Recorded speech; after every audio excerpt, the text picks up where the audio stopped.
Caterpillar track type, which made them capable of getting across the reef flats and getting to here really close.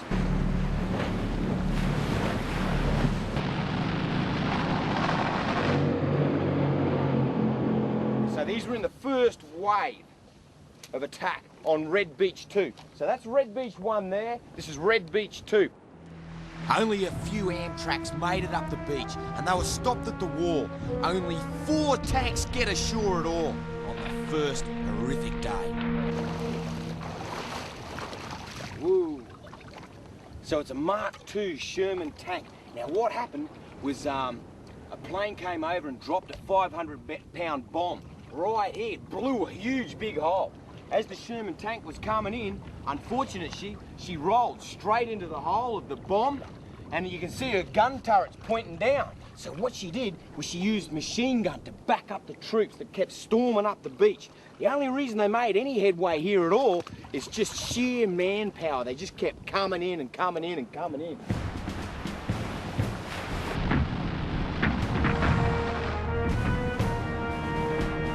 Now this is a part of the old wall, the old fortification, right along the beach. It provided a lot of cover for any of the Marines that made it this far, but it was also one heck of a barrier. On the other side over there, where they never had this rock wall fortification, was just a whole stack of coconut logs placed, sometimes 4 deep, and then sand. Excellent. Probably as good, if not better than concrete, because it could take big impact. And the little slits that they had in them, you couldn't see, you couldn't shoot through them. Very hard to see the enemy that you were trying to knock out. If the Japanese counter-attack at this point with the Marines pinned behind the wall, the invasion will fail. But there is one success from the bombardment. It destroyed enemy communications and they can't coordinate their defences. Green Beach was really significant. They couldn't take it on Red 1 or 2. Black Beach was out of the question, so Green was one of the only ways they could actually penetrate into the Tarawa campaign to get onto Baggio Island.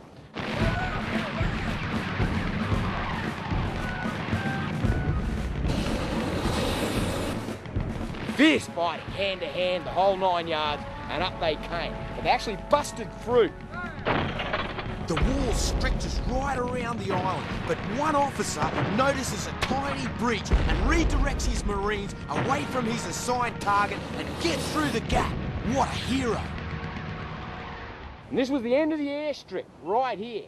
So they pushed up through and they were able to hit the Japanese from behind and from the side. Once they got that weakness, that's where they started. It was like a zipper. Started pulling the zipper and in they went. The invasion plans for Tarawa are a complete failure. It is only the courage of individual Marines in small units getting over the sea wall that pushed back the Japanese. And the prize was the airstrip, but what a cost. The island is shredded and it still hasn't fully recovered from those 4 days of fighting. The scale of the fortified Japanese defences on Baggio Island become obvious only after the battle. This is really thick steel at the front here. Be over an inch thick. Look at this. The biggest hit was right in the barrel.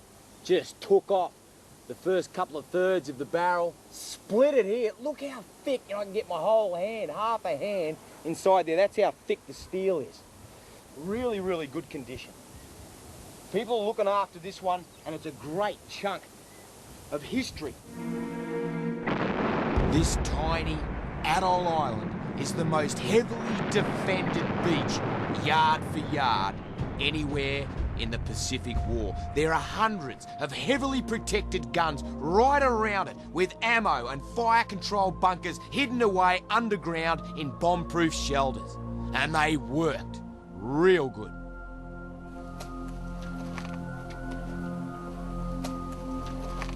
So we're right on the edge of Red 3 Beach, straight over there. And this is the mount for a 5-inch double-barrel anti-naval gun. You can see barrel would have gone up here, one up there. They're probably back down in the ocean on the beach there. And this is what they used to spit out. Have a look at that. for a slug. Here's the detonator right on the end. So you see when that pushes in, boom, detonates all the TNT inside there. This is just solid steel. Imagine when that hit the ship, she'd have blown up. Interesting though, there's a live one stuck in here. You wouldn't want to muck with that. That is live. The TNT inside there still could blow up. And these things were poised, positioned, ready to take on any naval vessels that come in close enough to spit these big pills at them.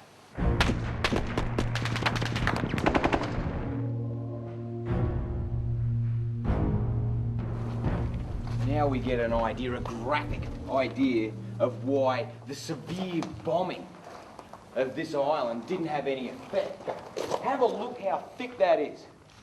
Massive. And on top of it, right on top, was piled sand, coconut trees, the limbs, you know, the big logs. So when they bombed it, that took all the impact, made no difference. And this was actually the generator room. But as the Allied forces got up the beach, they noticed the ventilator shaft on the left-hand side. You see those holes? That's the only ventilation that this building had. And so to take it out, a very, very brave man poured fuel in here, dropped a grenade. He got shot in the process, but that, boom, blew up inside, starved him for oxygen. Everyone inside here died. Tarawa was the wildest fight. Every building, every pillbox, and every Japanese defender had to be individually attacked and overcome as they fought practically to the last man.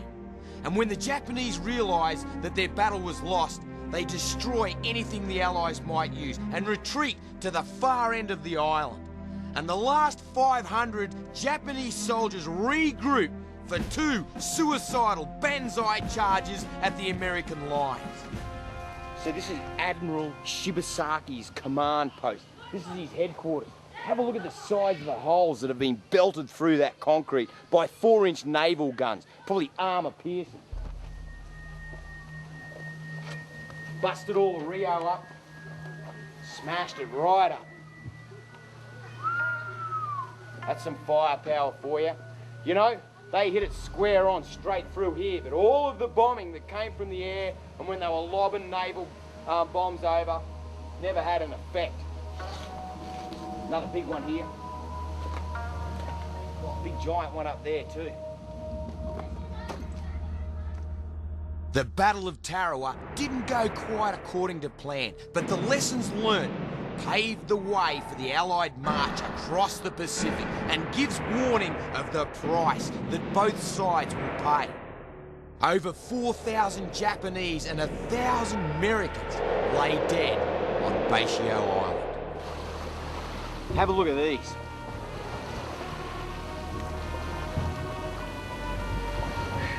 Hard to think that that shell may have even gone through a US Marine or a Japanese soldier. And it is one of the smallest and yet probably the most powerful ghost of war I'm ever going to encounter. Too right. And no matter which side you're on, imagine the beach covered with your dead mates.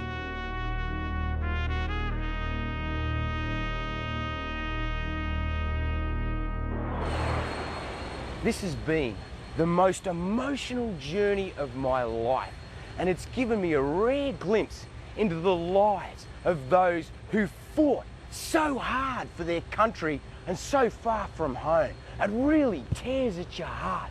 The sacrifice, the carnage is incredible. Please join me on our next chapter of Ghosts of War, where we get back out into the Pacific and we have a look and we discover even more heavily charged emotion and some even more devastating ghosts of war.